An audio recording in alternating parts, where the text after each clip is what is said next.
আপনাকে আমি কখন সাকসেসফুল বলতে পারবো? আপনি কখন সাকসেস হবেন? আপনি যখন গোল্ডেন এ প্লাস পাবেন এসএসসিতে, ইন্টারে গোল্ডেন এ প্লাস পাবেন, আপনি যখন বুয়েটে পড়বেন, মেডিকেলে পড়বেন, তখন আপনি সাকসেস? আরে তাহলে তো আবরার হত্যার সময়, আবরার তো চিনেন, বুয়েটে একজন ছাত্র যাকে পিটায় মেরে ফেলা হয়েছে। তো বুয়েটে যারা ওকে মারছে তারাও কিন্তু বুয়েটের স্টুডেন্ট, তারাও এসএসসিতে ইন্টারে গোল্ডেন প্লাস পেয়ে কিন্তু বুয়েটে ভর্তি হয়েছে। সে যে বুয়েটে ভর্তি হলো স্টুডেন্টগুলো, তাদের তো ফাঁসির রায় হয়ে গেছে আবরারকে মারার জন্য, আবরার ভাইয়াকে মারার জন্য তাদের ফাঁসির রায় হয়ে গেছে। তাদের লাইফে কি এডুকেশনটা বা এই শিক্ষাটা কি আসলে ব্লেসিং? তারা তো অন্ধকার কারাগারে কাটাচ্ছে। সবসময় মনে রাখবেন, যেটা করবেন মনের ভিতর থেকে করবেন। আমি কখনোই সেই ডাক্তারের কাছে যেতে পছন্দ বা স্বাচ্ছন্দ্য বোধ করি না যেই ডাক্তার নাকি তার বাবা মার কথা শুনতে শুনতে হয়েছে, পড়ো না কেন, পড়তে হবে, ডাক্তার হইতে হবে। যেই নাকি নিজের স্বেচ্ছায় মানুষের সেবা করার ইচ্ছায় ডাক্তার হয়েছে, আমি সবসময় সেই ডাক্তারের কাছে যাইতে স্বাচ্ছন্দ্য বোধ করি।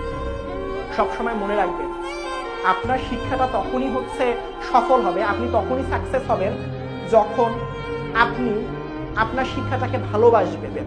একটা কথা মনে রাখবেন সব সময়, আপনি ধরেন সাকসেসের ডেফিনিশনটা চান যে ভাই আমি সাকসেস হতে পারি।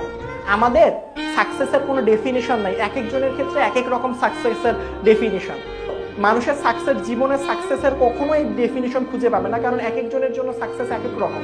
একজন পিতা খুবই বাংলাদেশের চিন্তা করে এক নম্বর চাকরি করে তিনি, কিন্তু তার ছেলে ড্রাগস এডিক্টেড। তাহলে সেই পিতাকে কি তুমি বলতে পারো সেই পিতা সাকসেস? সেই পিতা ধরো মাসে 10 লাখ টাকা ইনকাম করে, কিন্তু তার ছেলে তার কথা শুনে না, তার ছেলে বাসায় প্রতিদিন এসে মদ খেয়ে এসে ঘুমায় পড়ে, আসলে তাহলে সেই পিতা কি সাকসেস হইতে পারছেন না? আমরা যদি বলতে পারতাম আমরা কবে মারা যাব, তখন আমরা বলতে পারতাম তাহলে আমি সাকসেসে কখন পৌঁছাবো। সবসময় মনে রাখবা বাবা, মনের ভিতর থেকে পড়াশোনা করতেছো, মনের ভিতর থেকে পড়াশোনা করো, কাজে লাগবে। মনে রাখো, বাবা মা কষ্ট করতেছে, আমি পড়াশোনা করতেছি কারণ আমি মানুষের সেবা করতে চাই, এই জন্য আমি ডাক্তার হব। আমি মানুষের সেবা করতে চাই, এই জন্য ইঞ্জিনিয়ার হব।